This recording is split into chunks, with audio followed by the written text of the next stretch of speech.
Frau von der Leyen, Sie sind eine Schande für jede Demokratie. Ihre 5 Jahre waren mehr als genug. Green Deal, Fit for 55, diese ganzen Programme, sie richten das Leben der Bürger in der EU in Grund und Boden.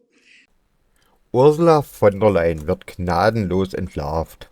Frau Andersson von der AfD zerlegt die Kommissionspräsidentin und prangert die Skandale und das Versagen an, das von der Leyen in Brüssel hinterlassen hat. Korruption, Zensur und der Niedergang Europas. Schämen Sie sich. Schauen wir uns das mal an. Auf geht's. Frau von der Leyen, Sie sind eine Schande für jede Demokratie. Ihre 5 Jahre waren mehr als genug. Green Deal, Fit for 55, diese ganzen Programme, sie richten das Leben der Bürger in der EU in Grund und Boden. Deindustrialisierung, Preisexplosion, Abschaffung von Freiheit, Demokratie, Zensur und Schikane der Bürger. Das ist Ihre Politik, Frau von der Leyen. Schämen Sie sich. Schämen Sie sich. Mit Ihrem Pfizer-Duzfreund handelten Sie einen milliardenschweren Vertrag aus, der für ein Produkt, der im besten Fall nutzlos, im schlimmsten Fall schädlich, in nicht wenigen Fällen gar tödlich endete. Nochmal, Sie sollten sich was schämen. Erst vorgestern urteilte der EuGH, Sie hätten die Inhalte der Impfstoffverträge nicht geheim halten dürfen. Gegen Sie laufen mehrere Ermittlungsverfahren wegen Korruption. Hätten Sie auch nur einen Funken Anstand im Leib, dann würden Sie erst gar nicht mehr kandidieren. Aber Anstand bei Ihnen Fehlanzeige. Frau von der Leyen, Sie sind Kommissionspräsidentin und nicht Korruptionspräsidentin. Sie gehören nicht wiedergewählt, in Schimpf und Schande aus diesem Parlament und aus dem Amt gejagt. Da gehört. Nun, weil Ursula von der Leyen nicht nur politisch, sondern auch rechtlich in schwerwiegende Kontroversen verwickelt ist. Erinnern wir uns zum Beispiel an die dubiosen Vertragsverhandlungen mit Pfizer, bei denen 1,8 Milliarden Impfdosen für sage und schreibe 35 Milliarden Euro unter äußerst fragwürdigen Umständen bestellt wurden. Teile des Vertrages wurden auf dem Handy per SMS-Nachrichten ausgehandelt. Textnachrichten, deren Veröffentlichung von der Leyen bis heute hartnäckig verweigert. Die Europäische Staatsanwaltschaft hat deswegen bereits im letzten Jahr Ermittlungen wegen Korruption gegen Ursula von der Leyen eingeleitet. Ein belgisches Gericht hat nun kürzlich die Ermittlungen bis Dezember ausgesetzt. Der Grund? Die Europawahlen und die Wahl des Kommissionspräsidenten. Für von der Leyen ein Riesenerfolg, für die Bürger allerdings ein fatales Signal. Die Bürger haben ein Recht darauf, die Wahrheit zu erfahren. Stattdessen wird die Aufklärung hinausgezögert, während von der Leyen sich in aller Ruhe ihrer Wiederwahl widmen kann. Dies ist nicht das erste Mal, dass von der Leyen im Zentrum von Skandalen steht. Ihre Amtszeit als Bundesministerin war geprägt von schwerwiegenden Beschaffungsproblemen und der sogenannten Berateraffäre. Es scheint, als ob von der Leyens Kompetenz sich ausschließlich darauf beschränkt, das Geld der hart arbeitenden Steuerzahler zum Fenster hinauszuwerfen und es Lobbyisten in den Rachen zu schmeißen. Ich fordere daher das Europäische Parlament als vielgepriesene Herzkammer der europäischen Demokratie auf, seiner Verantwortung gegenüber den Bürgern gerecht zu werden und Ursula von der Leyen kein zweites Mal zur Kommissionspräsidentin zu wählen. Vielmehr sollte das Parlament als Interessensvertretung der Bürger darauf drängen, dass die strafrechtlichen Ermittlungen unverzüglich weitergeführt werden. Um dieser meiner Forderung Nachdruck zu verleihen, werde ich deshalb eine entsprechende Resolution im EU-Parlament einbringen.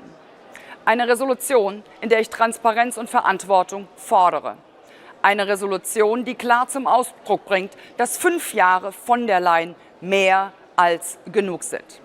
Eine Resolution, die zudem aufzeigen wird, ob das Parlament tatsächlich die Interessen der Bürger vertritt oder ob es weiterhin die Vetternwirtschaft Ursula von der Leyen unterstützen will. Aber schon hier und jetzt fordere ich Ursula von der Leyen unmissverständlich auf, die Verantwortung für die katastrophalen Folgen ihrer selbstherrlichen Ausübung ihres Amtes als Kommissionspräsidentin zu übernehmen und auf eine zweite Amtszeit zu verzichten. Frau von der Leyen, es ist allerhöchste Zeit, dass Ihnen die rote Karte gezeigt und Sie vom Platz gestellt werden. Wenn auch Sie, liebe Bürger, genug von Korruption und Günstlingswirtschaft haben, dann unterstützen Sie mich, indem Sie die Abgeordneten daran erinnern, wessen Interessen sie zu vertreten haben. Schreiben Sie E-Mails, schreiben Sie Briefe, rufen Sie in deren Büros an, kommentieren Sie in deren sozialen Medien und fordern Sie sie auf, der Resolution der Transparenz und Verantwortung zuzustimmen und Ursula von der Leyen nicht erneut zur Kommissionspräsidentin zu wählen. Ich möchte ein Europa der freien Völker. Und das haben die Bürger in Europa auch verdient. Vielen Dank. Hey Leute, heute sprechen wir über einen der wohl brisantesten Momente im EU-Parlament, als Frau Anderson von der AfD Klartext gesprochen hat und Ursula von der Leyen scharf kritisiert. Was sie da gesagt hat, hat für Aufsehen gesorgt, und das zu Recht. Von der Leyen, die Kommissionspräsidentin, steht seit langem in der Kritik. Und warum? Weil sie ein Europa der verbrannten Erde hinterlässt. Green Deal, Fit for 55, all diese Programme, die das Leben der Bürger ruinieren. Anderson brachte es auf den Punkt. Diese Frau richtet alles zugrunde. Von der Wirtschaft bis hin zu den Grundrechten. Frau Anderson sprach das aus, was viele schon lange denken. Ursula von der Leyen ist eine Schande für jede Demokratie. Ihre Politik der Deindustrialisierung, der immer weiter steigenden Preise und der Freiheitsberaubung durch Zensur und Schikane, das ist keine Zukunft, das ist der Niedergang. Viele Bürger spüren das, aber von der Leyen, sie kümmert sich nicht. Besonders pikant wird es, wenn man sich den Korruptionsvorwurf ansieht. Anderson nannte es so, wie es ist. Ursula von der Leyen ist keine Kommissionspräsidentin, sondern eine Korruptionspräsidentin. Die Deals mit der Pharmaunternehmen, die Verhandlungen mit ihrem Pfizer-Freund hinter verschlossenen Türen, Milliardenverträge für Impfstoffe, die bestenfalls nutzlos, schlimmstenfalls tödlich waren. Und das alles, während die Inhalte der Verträge geheim gehalten wurden. Man fragt sich, was hat sie da eigentlich zu verbergen? Erst kürzlich entschied ein Gericht, dass diese Geheimhaltung illegal war. Doch anstatt Reue zu zeigen oder Verantwortung zu übernehmen, macht von der Leyen weiter, als wäre nichts gewesen. Gegen sie laufen inzwischen mehrere Ermittlungen wegen Korruption. Und was macht sie? Sie kandidiert erneut. Anderson traf es auf den Punkt. Wenn Ursula von der Leyen auch nur einen Funken Anstand im Leib hätte, dann würde sie freiwillig abtreten. Und genau das ist das Problem. Wo ist der Anstand geblieben? Wo ist die Verantwortung, die man von einer Person in einer solch wichtigen Position erwartet? Stattdessen sieht man nur Vertuschung, Machtspiele und einen immer größer werdenden Schaden für die EU und ihre Bürger. Die Programme, die von der Leyen vorantreibt, führen zu Deindustrialisierung Europas. Unternehmen ziehen ab, Arbeitsplätze verschwinden und die Bürger müssen die Zeche zahlen. Die Preise explodieren, während Freiheit und Demokratie unter dem Deckmantel des Fortschritts immer weiter beschnitten werden.